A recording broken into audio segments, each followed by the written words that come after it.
Guten Morgen und herzlich willkommen zu einer neuen Podcast-Folge von mir. Ich bin mal wieder nicht alleine da, weil ich habe einen ganz speziellen Gast von mir. Wen habe ich da? Hoi.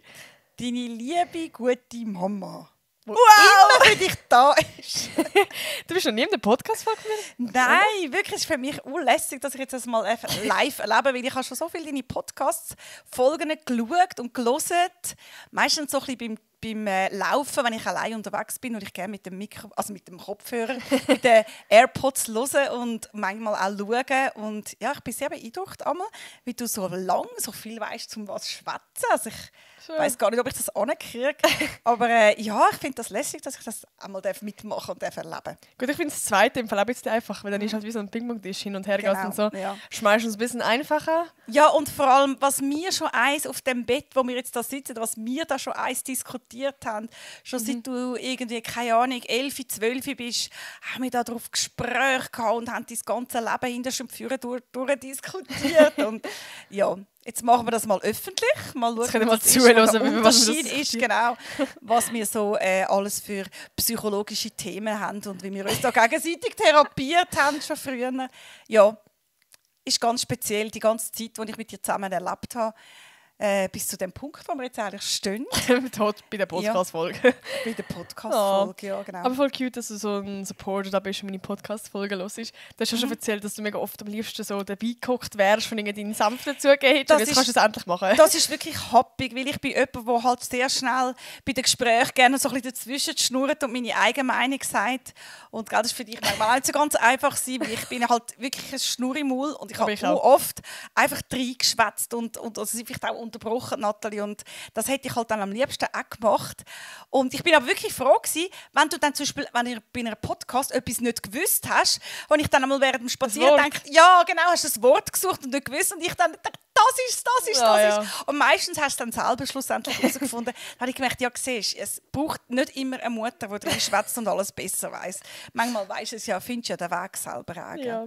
Genau. Aber hast du jetzt Bock, heute einfach so ein bisschen Deep Talk-Themen rauszuhauen, wo du deine Meinung kannst sagen? Ja, eigentlich schon. Aber ich bin auch noch ein bisschen gespannt, was auf uns zukommt. Wir haben wirklich nicht klar festgelegt, was wird es sein.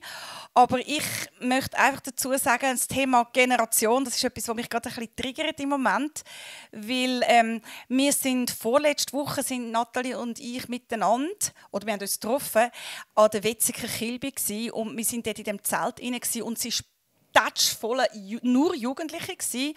Also mein Mann und ich, wir sind so ein bisschen eher vom Alteisen gsi. Und trotzdem, es hat mich mega beeindruckt. Ja, die Musik gefällt halt uns da von dem Style von diesen Jugendlichen, weil wir haben das früher auch so ein bisschen gehört, so ein bisschen, wie sagt man dem heute so? Clubmusik oder Popmusik oder was auch immer. Ja. Und das haben wir halt immer noch gern und unsere Generation hört das eigentlich nicht Charts so. eigentlich. Jetzt habe ich das Wort gesagt. Ja, aber es ist mehr, weißt du, so ein bisschen wie Street Parade, wie sagt man diese Musik? So House Trance, Clubmusik. Genau, und das hören wir eben mega gern und das ist eigentlich unüblich für unsere Generation. Aber wir haben uns wirklich pudelwohl gefühlt dort rein, weil es so herzig war, weil die Jugendlichen von uns zugekommen sind und ja, stimmt, die sind auch öfters erkannt worden, gell? Ja, haben uns erkannt und haben so zum Teil haben sie uns gesagt, sie sind die Eltern von der Natti-Style und zum Teil haben sie uns selber erkannt, weil wir ja auch TikTok machen. Und es ist so einfach so berührend gewesen, zwischen all diesen Jungen und sich nicht müssen alt fühlen, sondern sich können willkommen fühlen und das war schön gewesen. Und jetzt, 2 Wochen später, ist es umgekehrt. Jetzt ist ja Zoom. Wir waren heute Abend an der Zoom. Also Zürcher Oberlandmesse, für die, genau. Die es nicht kennen. Und wir sind wieder in dem Zelt drin, aber diesmal war es gefüllt mit unserer Generation. Ist abgelaufen. Also eine Gruppe hat ABBA-Lieder gesungen und es war eigentlich praktisch nur unsere Generation gewesen. Und da bist du eigentlich die Junge, die das Durchschnittsalter abgedruckt hat. Und trotzdem musste ich sagen, du hast dich wohl gefühlt, du bist auch angehauen worden von der älteren Generation. Und das ist auch lustig, wenn so Eltern mich erkennen, so, ja, meine Kinder sind mega Fan von dir, kann ich ein Foto mit dir machen? Also, ja, safe. ich habe mir einfach so mega Gedanken gemacht, mich hat das so berührt und ich habe das so schön gefunden, dass du mit uns alten Eltern, mit uns alten Säcken in den Ausgang gehst und wir einfach schön haben miteinander. Und eben, egal, ob das Publikum jung ist, ob das Publikum alt ist, durch das ganze Social Media, was du da machst, habe ich das Gefühl, hast du so wie für uns so eine Brücke geschlagen.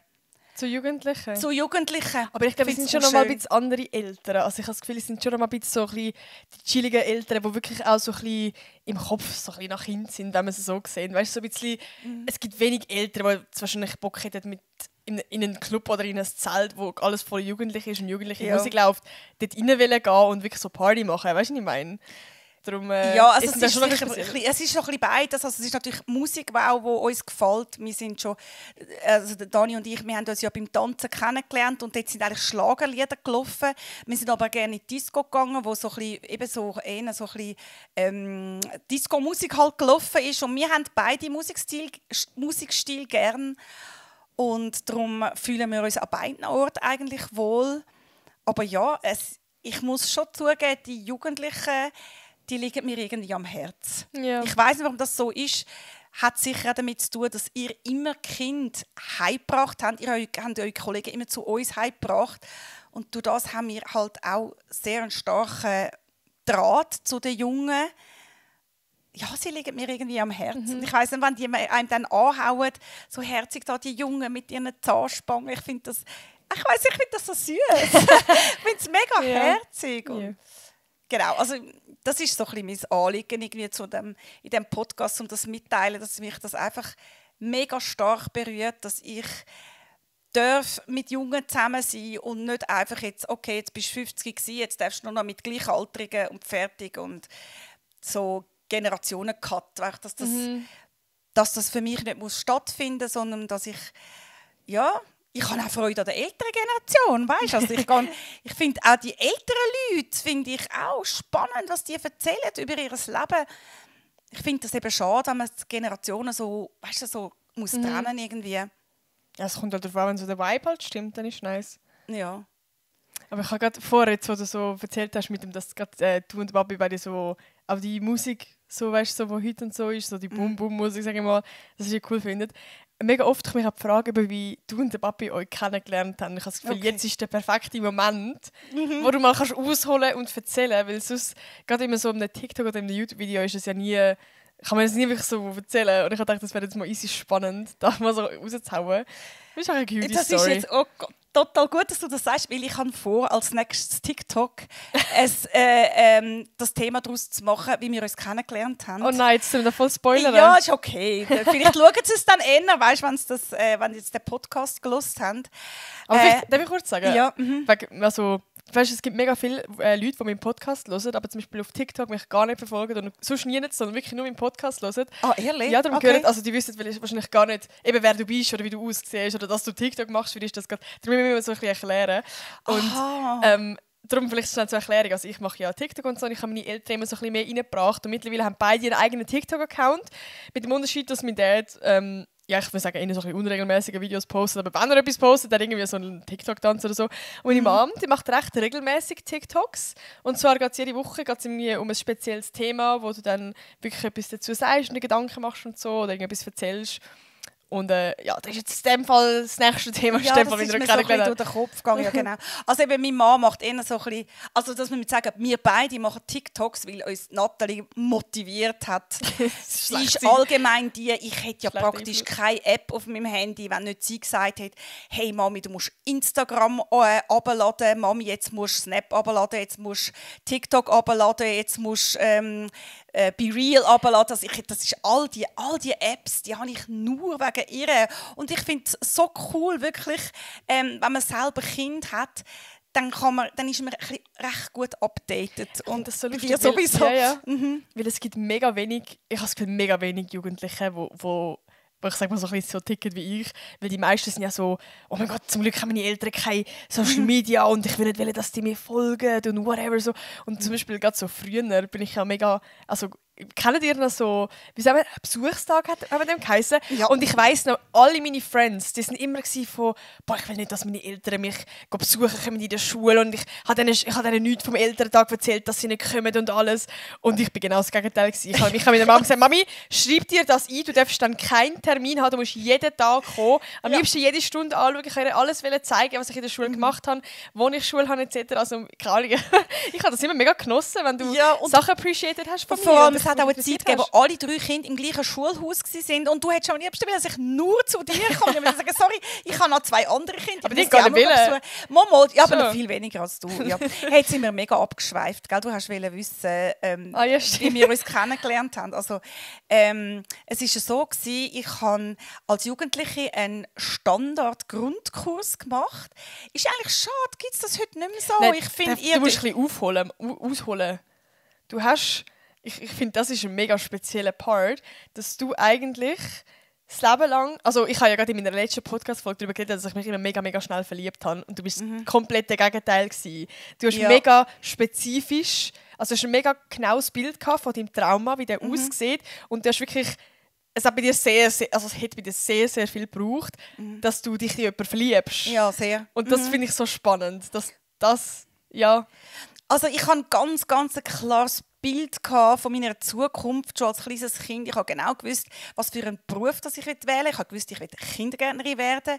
Ich habe gewusst, ich will unbedingt einmal einen Mann heiraten. Ich habe ein Bild wie der muss aussehen und wie der muss sein. Ich habe gewusst, ich will Kind haben, ich will ein Haus haben. Ich habe so viel einfach vorausgewusst, wie ich es gerne hätte. Ich habe sogar Aufsätze geschrieben in der 6. Klasse. Und wie der Mann muss aussehen, das habe ich komisch, aber ich habe es genau gewusst. Ja, vor allem, ich habe das Bild gesehen, es sieht... Ich kenne keinen, der dem ähnlicher aussieht als der Papi. Und das macht mir richtig Angst. Ja, bist du da gewesen? Ich habe sogar gewusst, was für eine Frisur das muss haben. Und ich habe das geschrieben, als du es gemalt hast? Als ich es gemalt habe, keine Ahnung, so Teenager, 13, 14. Alter, das ist so krass. Es war wirklich krass. Ja. Und ich habe auch gewusst, ich habe mir auch eine Wunschvorstellung von einer Liebesgeschichte. Also meine absoluten Lieblingsfilme waren «Drei Nüsse für Aschenbrödel» und «Dirty Dancing». Das sind so meine Lieblingsfilme gewesen. Und genauso ist meine Liebesgeschichte auch passiert. Das werde ich dann nachher eben auch aufzeigen in dem nächsten TikTok, den ich mache. Und zwar... ich habe halt immer gerne Musik gehabt, ich habe immer gerne getanzt und ich habe einen Standard-Grundkurs gemacht mit einer Kollegin zusammen in der Nähe von meinem Schulhaus in Zürich. Und meine Kollegin hat dann gesagt, sie kenne in Winterthur, weil sie hat dort in Winterthur gewohnt, ein Lokal, wo immer am Sonntagabend ist Standard tanzen. Sonst war immer Disco unter der Woche, aber am Sonntagabend war Standard und sie hat mir gesagt, dort werde ich immer geholt oder, beim Tanzen. Und ich habe dann gedacht, ja, okay, schauen wir mal. Und wir sind also wirklich dort am Tisch gesessen und die Männer sind einfach nur an uns vorbeigelaufen. Vor allem der, den ich dort im Gang gesehen habe, tanzen, der wunderschöne Typ, wo genau mein Geschmack ist. Wirklich schöne, dunkle Haare und so auf der Seite kurz und vorne ein bisschen länger und ein bisschen grösser als ich. Und der hat mir so gefallen. Aber bist du nicht voll impressed gewesen, dass das so der Kollege ist, also der Sieg war, der einfach 1:1 ausgesehen hat wie dein gemalte Bild? Ja. Das ist doch krass. Ich habe einfach für mich gedacht, es ist klar, entweder er kann gut tanzen, oder er sieht gut aus. Ich habe das Gefühl, das gibt es nicht in Kombination. Ein Mann, der gut aussieht und gut kann tanzen und dann auch noch Single ist. Und als ich reingekommen bin, hat er mit einer Frau getanzt. Sie hat mega lange blonde Haare gehabt. Und das war immer so ein bisschen mein Traum gewesen. Lange, schöne Haare. Und ja, das hat man mir jetzt halt nicht so in die Wiege hineingerührt. So gute Haarqualität. Von habe ich einfach gedacht, ja, selbstverständlich, wenn man so schöne Haare hat wie die, kommt man auch so einen schönen Mann über. Und ich habe gemeint, ich sage das Paar.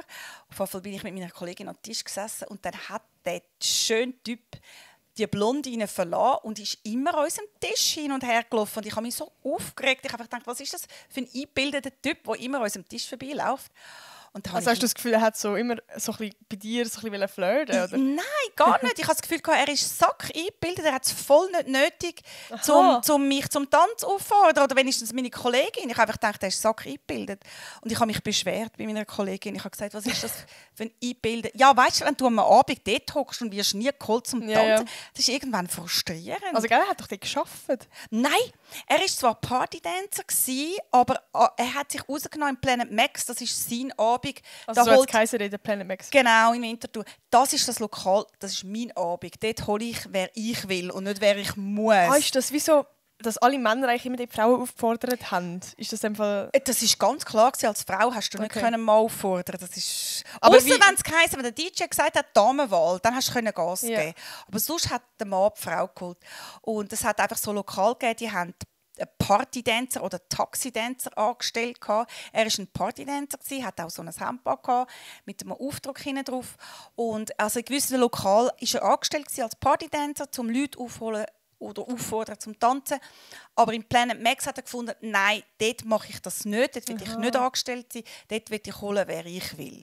Aber es ist gleich, er hat gleich so ein bisschen den Vibe gegeben von, er ist so der, der immer mal wieder so eine Frau auffordert. Ja, klar, er ist von allgemein vom Typ her ist ein bisschen ein Sunnyboy gewesen. Ja. Also ich habe einfach gefunden, er flext da, dass er jetzt da so gut aussieht und an unserem Tisch vorbeiläuft. Ich habe bei meiner Kollegin habe ich mich beschwert und gefunden, was ist das für ein eingebildeter Typ, läuft immer an unserem Tisch vorbei, hat es voll nicht nötig, um jemanden auffordern und so. Und kaum habe ich den Satz gemacht, steht er vor mir und fragt mich, ob ich tanzen mit ihm. Und dann, ja, ich hatte mega Freude gehabt, gell? Da habe ich natürlich dann schon ja gesagt. Dann bin ich mit ihm tanzen. Und es war wirklich wie beim Aschenbrödel. Er hat den ganzen Abend nur mit mir getanzt. Den ganzen Abend. Er hat nie einen anderen holen. Ich hatte natürlich das Gefühl gehabt, und das war auch üblich für Partydänzer, nach 3 Tänzen haben sie die angestellt. Und er hat einfach den ganzen Abend noch mit mir getanzt. Er ist mit mir an den Tisch gehockt und er hat mit mir geschwätzt und ja. Und dann ist eben der grosse Flash passiert. Das war noch nicht alles, Freunde. Ich finde das so eine schöne Story, ich weiß nicht. Ja, es ist halt wirklich wie Dirty Dancing oder Aschenbrödel. Wirklich, er hat mich nicht angestellt. Ich habe das Gefühl gehabt, ich genüge nicht. Ich sage zu wenig gut im Tanzen, aber er hat sich wirklich den ganzen Abend um mich bemüht. Und dann, dann haben wir so ein bisschen angefangen darüber zu reden und er so, ja, er müsse noch wachsen. Und ich so, ja, du musst doch sicher nicht mehr wachsen, bist doch sicher ausgewachsen. Und dann sagt er, und ich gesagt, ja, wie alt bist du denn? Und dann sagt er 22. Und dann fragt, 22 gewesen? Ja. Wie und ich jetzt kennengelernt habe. Oh. Ja. Aha. Ja gut, du bist schon 5 Jahre mit dem John zusammen, gell? Ja, ich bin da noch Single gewesen. Ja. Auf jeden Fall hat er gesagt, ja, wie alt bist denn du? Und ich, ja, ich bin auch 22. Und dann habe ich so, okay, wir sind gleich alt. Dann habe ich gesagt, ja, wann hast du denn Geburtstag? Dann sagt er zu mir, ja, das darf ich fast nicht sagen, am 1. April. Und ich, okay. Dann fragt er mich, ja, wann hast denn du Geburtstag? Und ich, ja, das darf ich erst recht nicht sagen. Ich habe auch am 1. April Geburtstag. Und wir konnten es fast nicht fassen, dass wir am gleichen Tag auf die Welt gekommen sind und haben dann wirklich den Ausweis nebeneinander angelegt. Und wirklich beides gleich Datum, 1.4.71. Also da haben wir wirklich... Also ich bin dann nachher heim. Ich habe bei meiner Kollegin übernachtet in Winterthur und ich weiss, ich war so geflasht gewesen. Ich habe gedacht, ich glaube, das könnte mein Trauma sein. Es stimmt einfach wirklich alles. Aber ja, wenn du so verliebt bist oder geflasht bist, dann kommt natürlich auch die Angst, dass du irgendwann observiert wirst. Gell? Das ist halt...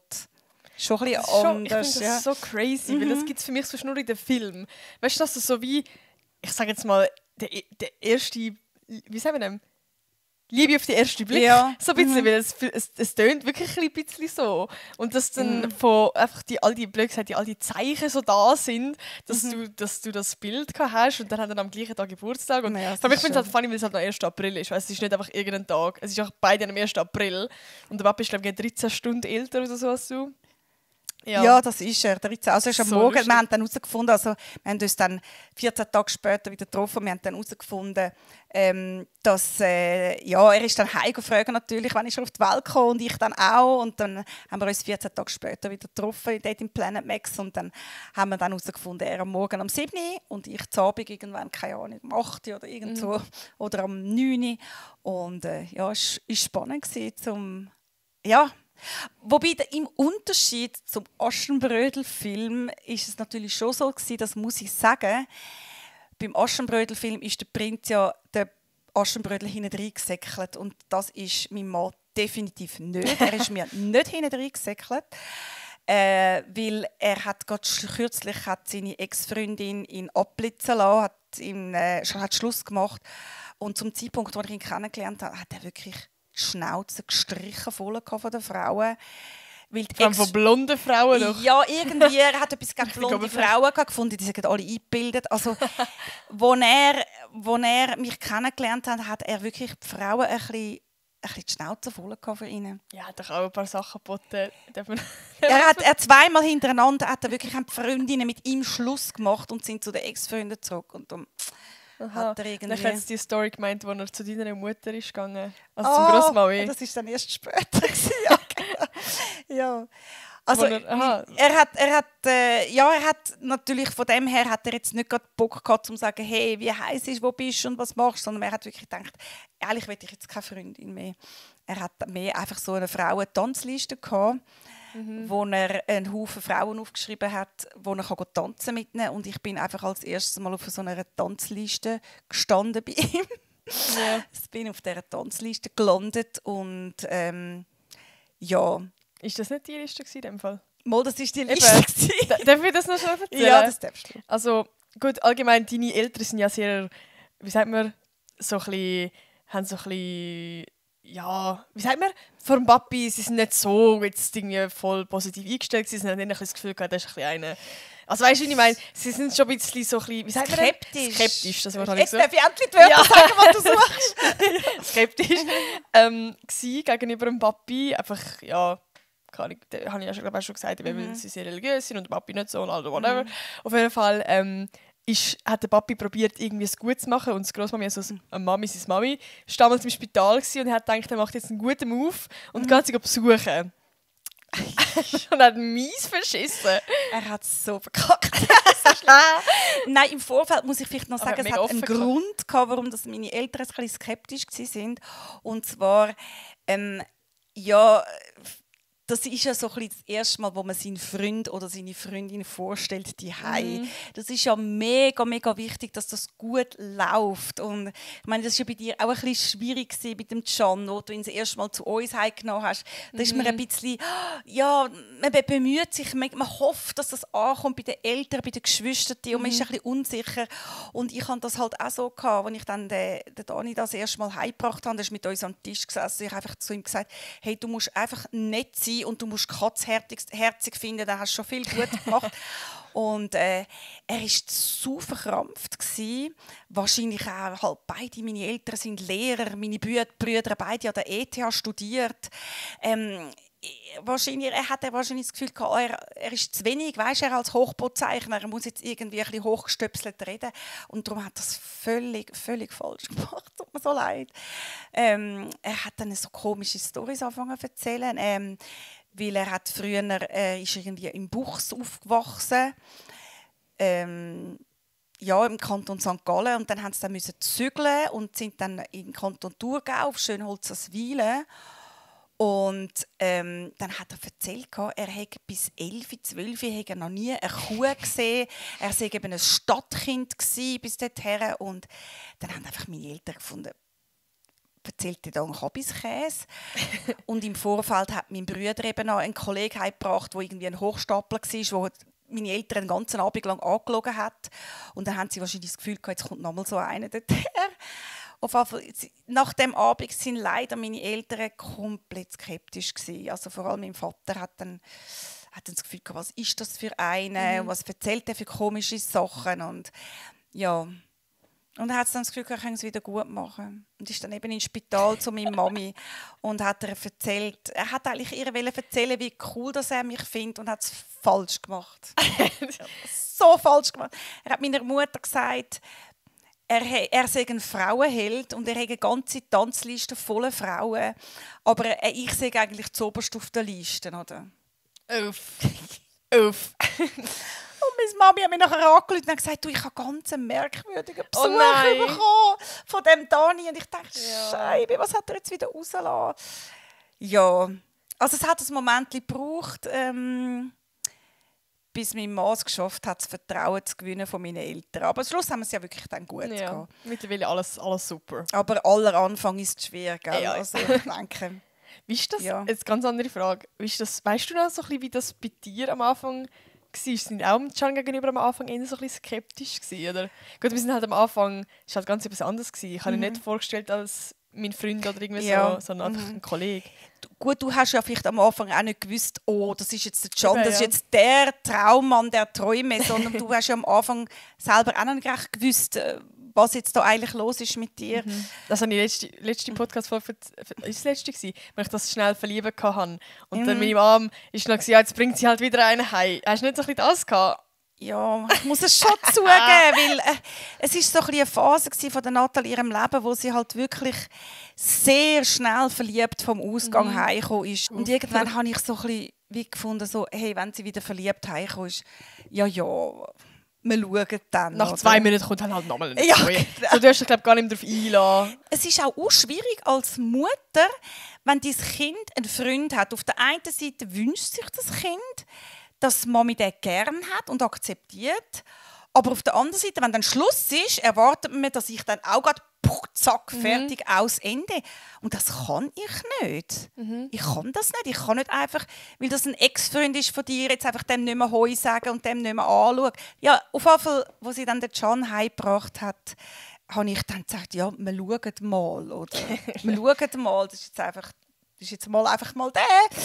Ja. Jetzt mal wieder ein neuer. Ja, ja, und vielleicht ist es vielleicht ein bisschen so gewesen, ich habe den Can ja nicht allein kennengelernt. Ja. Ich habe ihn kennengelernt, als er mit dem Adi zusammen da war. Ja. Und das war ganz ein spezieller Anlass für mich, weil sie hat mir schon im Vorfeld, hast du mir einen Film gezeigt, wo die zweite Can spielt einen Gemobbten. Ah ja, das war der Kurzfilm von Marc damals. Wie heisst der Film? Es war ein Kurzfilm auf YouTube. Wie hat der geheißen? Mobbing oder irgend so? Ohne wie du mir, so ich dir. Okay. So. Wie du mir, so ich dir. Also, Natalie, ich erkläre ganz schnell. Ich habe ja damals auch YouTube gemacht und der Can und der Adi, also Adi Totoro, beide auch. Und so haben sie sich kennengelernt. Im 2016 haben sie beide angefangen und ich habe im 2018 angefangen. Und durch YouTube haben wir sich auch so kennengelernt, weil wir sich dann mal getroffen, um zusammen YouTube-Videos zu machen. Und ich habe die beiden kennengelernt, also der Can hat so ein bisschen Kurzfilm gemacht. Und er hat mich dann gefragt, ob ich bei einem Kurzfilm von ihm mitspielen will. Und das war eine Liebesgeschichte. Und so haben wir uns dann kennengelernt. Adi war der Kameramann und hat dann meinen Bruder gespielt. Und so sind sie dann auch zu mir heimgekommen und so hast du sie kennengelernt. Ja. Also ich weiss einfach noch, dass du gesagt hast, also ich habe mal den Film geschaut und ich bin total beeindruckt gewesen. Ich habe gefunden, wow, so cool, die haben das wirklich super gespielt. Also ich habe Gefühl, das war ein Kurzfilm, wo so um Mobbing gegangen ist. Und ich muss sagen, ich habe das selber mit hautnah miterlebt mit der Natalie, wie sie damals das Mobbing erlebt hat. Und als ich den Kurzfilm geschaut habe, die sind so gemein zum Can. Es war richtig schlimm und die haben das so gut gespielt. Ich habe am Schluss fast geheult von dem Film. Ich habe im Fall gestern darüber geredet. Ich habe schon gesagt, wahrscheinlich habe ich mich nur in dich verliebt, weil ich den Film gesehen habe und mich so mit dir identifizieren. Kennst du das, wenn du so einen Mitleidscrush hast? Ja, so, voll. Also, du willst helfen. Also wirklich, mir hat der Can so leid da in dem Film am Schluss und er hat sich, glaube ich, sogar noch umgebracht. Gell? Nein, der Marc hat sich im Film umgebracht. Also der Täter.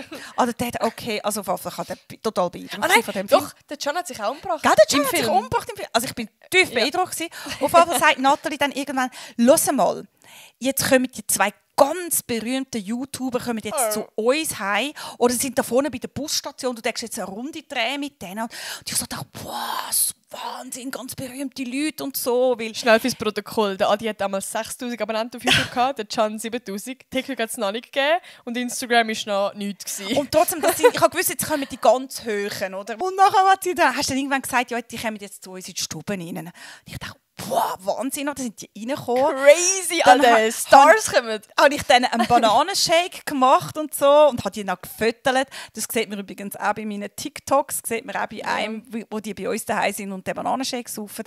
Und auf jeden Fall, ja, dort ist es ein bisschen losgegangen. Da hast du Kontakt mit diesen zwei gehabt, und mit dem Marc Anna.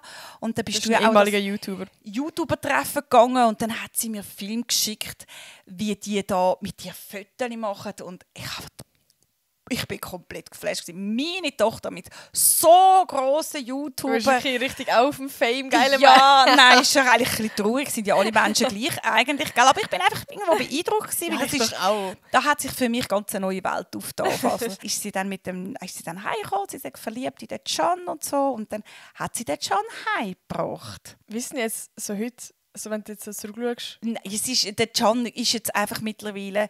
Er gehört einfach zu unserer Familie. Was wir natürlich auch sagen müssen, der Can und du, ihr habt auch mega fest aneinander gearbeitet in dieser Beziehung. Am Anfang sind ihr halt schon, das hast du ja auch schon in einem Podcast gesagt, ihr seid sehr unterschiedlich aufgewachsen. Also ich weiss nicht, ist es ein Podcast gewesen, wo du gesagt hast, das Wichtigste ist, wenn man miteinander geht laufen und über alles redet. Das habe ich mega schön gefunden, dass du das gesagt hast. Ich weiss nicht mehr, wo du es gesagt hast. Ja, wahrscheinlich dort im Podcast, wo ich einfach so ein bisschen, was ich über meine Beziehungen gelernt habe. Also ich habe einen Podcast gemacht über was ich alles in meiner Beziehung bis jetzt gelernt habe. Ja. Das. Ich glaube, sie war dort, weil das kann ich nur bestätigen. Es ist so wichtig in einer Beziehung, dass man zusammen geht laufen, zusammen etwas erlebt und wirklich über alles reden tut. Eben über vor allem Kommunikation, alles. dass man alles kann sagen kann. Ist Dass so man nicht wichtig. muss Angst haben, etwas anzusprechen, dass man nicht gejudged wird oder so. Und dass man sich einfach sich gegenseitig unterstützt. Genau. Und eben, es ist natürlich auch schön, weißt, wenn du eine Mami hast oder wenn du eine gute Kollegin hast, weißt, wo du manchmal auch eine externe Person hast, wenn du kannst über Sachen reden kannst. Das finde ich schon auch wichtig. Aber es darf nicht mehr sein. Es darf nie mehr sein. Und ich finde vor allem gleich irgendwie, ja, ich weiß es nicht. Ich finde, wenn es zum Beispiel etwas, wenn du einen Rat oder so oder irgendetwas, aber wie, wenn es etwas ist, was dich stört oder etwas, was dich verletzt hat oder irgendwie so, dann gang direkt, egal ob jetzt in einer Beziehung oder in einer Freundschaft, gang direkt zu dieser Person und klär das. Weil ich habe früher so oft immer, wenn ich ein Problem mit einer Person hatte, wenn ich verletzt worden bin, habe ich zuerst mal meinen ganzen anderen Freundeskreis informiert. Und am Schluss, dass dieser Person gar nicht gesagt hat, für mich ist das einfach dann einfach wie runtergeschluckt. Und dann aber gleich hat sie das Problem irgendwie auch nicht gelöst. Und es hat einfach alles verschlimmert. Darum und es ist für beide Personen schwierig. Es ist für die Person schwierig, wo man über sie redet und nichts weiss. Es ist aber auch für deine Kollegin eine mega Belastung, wenn sie Zeug weiss über deine Beziehung, wo sie vielleicht dann nicht direkt dem Partner sagen darf, sondern sie muss das einfach schlucken und für sich bewahren. Und auch für den Partner. Also, ich bin ja mega froh, dass ich jetzt in einer Beziehung bin und ich weiss, wenn ich jetzt den Can verletzen oder wenn ich jetzt irgendwie etwas machen will, was ihn stört oder wenn er sich etwas wünscht in der Beziehung, dass ich weiss, er würde es mir sagen. Ja. Weil ich glaube, der Gedanke, dass also weißt, das ganze Overthinking von hey, weiß auch nicht, vielleicht liebt er mich ja nicht oder vielleicht müsste ich ja mit das machen, mit das habe ich wie. Ich weiss genau, was sein aktueller Standpunkt ist. Wenn er jetzt etwas will oder wenn er etwas will anders haben oder keine Ahnung, whatever, dann würde er das mir sagen. Und das ist irgendwie mega wichtig. Und eben, es ist wichtig, vor allem in einer Beziehung, auch, dass man so ein bisschen wie aneinander wächst. Weil, als ich den Papi kennengelernt habe, wir waren auch total verschieden gewesen. Und er hat gewisse Sachen auch anders gesehen von seiner Erziehung her als ich. Und da musst du einfach, das musst wirklich aneinander arbeiten, du musst das bereden, du musst manchmal auch Kompromiss finden. Und und manchmal, das müssen wir jetzt irgendwie auch mal noch deponieren. Manchmal muss man auch mal nachgeben. Man muss auch mal sich entschuldigen für etwas. Das sowieso, oder dann entgegenkommen. Nein, das ist im Fall nicht selbstverständlich. Ich kenne so viele Leute, die in einer Beziehung sind, die einfach sagen, ich bin so, wie ich bin. Und wenn es dem nicht passt, dann ist halt fertig. Und ich finde das schade. Ich finde es schon gut, dass man ein gutes Selbstwertgefühl hat. Und wenn man sich nicht völlig muss verstellen für einen Partner. Ja, das aber sowieso. Es muss auch Platz haben, dass man sagt, hey, jetzt tue ich mich mal anpassen. Ich finde, das ist nicht negativ. Es ist nicht negativ. Ja, manchmal finde ich, es ist zu fest, wird immer die Betonung darauf gemacht, dass man sich nicht anpassen muss, dass man sich selber sein muss. Es funktioniert nur, wenn man Kompromisse eingeht, wenn man anfängt sich selber reflektieren, selber kann Fehler eingestehen, sich kann entschuldigen, weil sonst, wenn beide immer bockig sind, dann kommst du auch nicht weit. Es klopft einfach so vor. Die ganze Zeit. Es geht wirklich darum, dass beide können selber reflektieren, versuchen, die andere Situation jeweils zu verstehen, weil es gibt ja immer zwei Seiten. Es ist ja nie so, dass die eine Person komplett Arschloch ist, so blöd gesagt. Darum das ist mega wichtig, dass man sich probiert, in die andere Person zu versetzen. Unbedingt. Also ich habe von dem her wirklich gefunden, ich finde das einfach unlässig jetzt, wenn ich gerade schaue, wie du mit dem Can in der Ferien bist. Ich finde das auch schön zu schauen, wie ihr so ein bisschen eure Spezialitäten entdeckt habt von eurer Beziehung.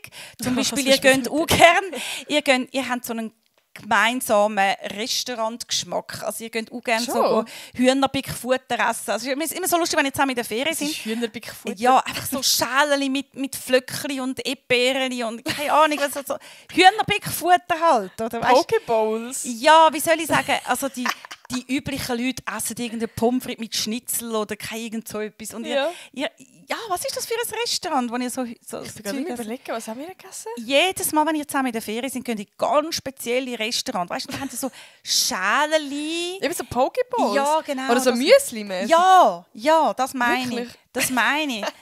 Das wäre jetzt für den Papi wäre das gar nichts, weißt? Wirklich? Nein, Das ist so er nice. findet das schrecklich. Und ihr habt jetzt beide miteinander das entdeckt, oder? So lustig, dass er das so auffällt. Ja, das ist jetzt, finde ich würdest lustig. du schon sagen, und auch mir jetzt, wir wären glaube beide so, hey, nein, das ist jetzt voll nicht unser Ding. Das ist, glaub ich, also, ja, vielleicht Ich finde, das ist jetzt speziell für eure Beziehung.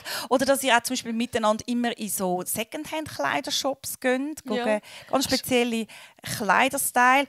Und was halt wirklich etwas vom Schönsten ist in eurer Beziehung, wie ihr euch gegenseitig ergänzt in eurem Job. Ja. Weißt du, dass ihr beide halt mit Social Media gross geworden sind und dann ergänzen können. Und ja, dass du auch von ihm kannst ein Feedback reinholen kannst. Wenn du zum Beispiel ein Video gemacht hast, kann er dich wirklich sehr gut beraten und sagen, das würde ich so, das würde ich anders. Ja, musst du dir mal vorstellen, du hättest einen Freund, der findet, ach, das ist alles blöd, was du da Oder machst. eben, nicht mal Social Media. Oder findet alles peinlich. Oder, ja, also...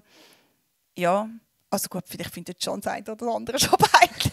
Ich frage jetzt da mal nicht genauer nach. Das weiss ich jetzt auch nicht. Ja. Nein, wahrscheinlich. Also, ich weiß gar nicht. Ja, aber es ist einfach wirklich es ist cool, dass man weißt, wenn man am gleichen Strick ziehen kann und man sich gut kann ergänzen Es ist kann. mega spannend, Ja. wie du das so unsere Beziehung wahrnimmst. Eben das so mit Secondhand und allem wie. Also wie, eigentlich, wenn du sagst, irgendwo macht es schon Sinn, aber es ist wie. Also der Can und ich fragen uns manchmal, also wir haben mega das Gefühl, dass wir mega unterschiedlich sind und überhaupt kein gleiches Interesse haben, weil zum Beispiel so Filme haben wir gar nicht den gleichen Geschmack. Also wirklich ganz schlimm. Das Bis haben wir mal auch nicht. eine gemeinsame Serie haben. Wir Okay. schauen jetzt wirklich Trash-TV zusammen, die wir beide ganz okay finden. Aber nicht jetzt, mega nice. Aber das ist immerhin so das, was wir instant nachher zusammen schauen. Okay. Und wir haben er schaut auch mega die Sportsachen. Und Ja. ich schaue halt Kinderfilm, Disney-Film. Ich bin auf dem Vibe. Aber ja. Genau.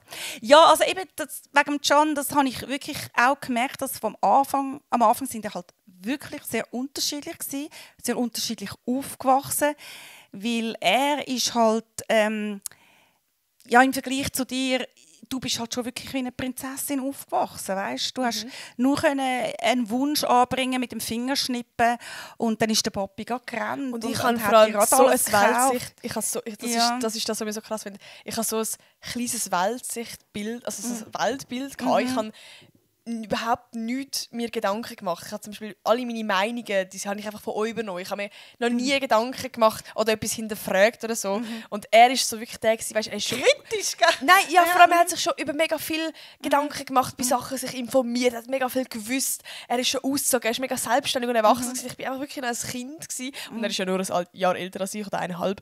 Und das ist am Anfang ein mega krasser Unterschied gewesen, dass ich noch voll das Kind war. Also einfach so vom Weltbild her und allem. Und er ist halt wirklich der, der sich so, ja, einfach so ein bisschen reifer war von den Gedanken. Ja, und das ist eben auch mit sobald Kommunizieren du in der Beziehung und ausziehst. alles. Und ich konnte auch gar nicht kommunizieren am Anfang in der Beziehung. Und er hat können sagen, was er jetzt gerade fühlt und so. Und ich bin fast ein bisschen überfordert, weil ich das nicht können. Ich kann nicht können sagen, irgendwie eben so, hey, das hat mich jetzt gerade verletzt, was du gesagt hast. Sondern ich habe es einfach in mich reingefressen oder habe es meiner Kollegin erzählt, dass es mich genervt hat. Und er hat es können mit mir kommunizieren. Das habe ich mega lernen. Ja. Ja, aber das ist natürlich schon so, ich meine, als ich den Dani kennengelernt habe, hat er auch allein gewohnt und ich immer noch die Heime. Und das macht schon wahnsinnig viel aus, wenn du nicht mehr die Heim wohnst. Dann hast du einfach eine gewisse Lebenserfahrung und du kommst dann schon ein bisschen naiv und wie ein Dörfchen vor, wenn du immer noch die Heim wohnst. Gell? Ja, das ist jetzt gerade eine gute Überlegung. Also zu einem relativen Schluss. Ich bin jetzt dann gerade vom Ausziehen. Also nicht wahrscheinlich komplett 100%, aber so einen kleinen Fuß werde ich wahrscheinlich schon noch daheim haben. Der Can und ich sind jetzt am Morgen so gewesen. Ich habe übrigens Wohnungsbesichtigung gemacht, jetzt gerade gestern mit dem Can. Ist es gestern gewesen? Vorgestern mit dem Can. Die Wohnung war gut gewesen, aber die Küche ist nicht so schön. Aber du findest sie, glaube ich, ganz schön. Ich finde Küche lässig, ja. Genau. Darum, also es haben sich wahrscheinlich so 50 Leute beworben. I don't know, ob wir sie werden bekommen. Aber es wäre das Ziel auf jeden Fall, dass wir ausziehen. Und ja, nächste Woche... Ich habe übrigens den Podcast, bin ich jetzt gerade am Aufnehmen. Was ist für ein Tag? Samstag? Nein, jetzt ist es Sonntag. Ja, es ist jetzt schon nach 12 Uhr, aber eigentlich ist es noch Samstag. Wir haben noch nicht gepennt. Und ich gehe morgen in die Ferien von Valencia mit 2 Kolleginnen vom Gimmi. Darum nehmen wir das sehr spontan jetzt auf. Und ich glaube, das ist eine der längsten Podcast-Folgen, die wir jetzt gemacht haben. Nein, ich glaube noch nicht. Der Girls Tag ist sogar noch länger. Ist länger gewesen. Aber ja, ich glaube, wir kommen gleich langsam zum Das war Ende. mega lustig. Hast du den gut gefunden? Hast du den Ja, gehört? habe ich gelacht. Wieso hast du gelacht? Ja, der mit dem Bauchnabel, ich habe so lachen. Ich war allein am Laufen und ich habe so laut rausgelacht. Zum Glück hat mich niemand angetroffen. Das ist wirklich lustig. Aber ja, hörst du die Podcast-Folge jetzt nachher auch wahrscheinlich? Oder ist ich tue sie wahrscheinlich hören, aber nicht schauen. Ich tue mich nicht so gerne anschauen. Okay. Hören geht knapp. Soll ich ein Smiley über dein Gesicht machen? Ja, genau. Ich mache schon Emoji Nein. drüber. Ja gut. Ich danke vielmals, bist du in meinem Podcast dabei gewesen. Es war sehr lässig mit dir, über das gefallen. Ganze ein bisschen zu reden. Und vielleicht wieder ein anderes Mal. Wir haben das schon lange mal. Wir sagen jetzt immer wieder, aber wir müssen es unbedingt mal machen mit dem Seti. Die Podcast-Folge, wo wir über ihn und seine Vergangenheit reden, wo er im Koma gelegen ist und alles und wie das für dich war und so. Das müssen wir unbedingt noch machen. Dann würde ich sagen, wir hören uns nächste Woche wieder. Tschüss!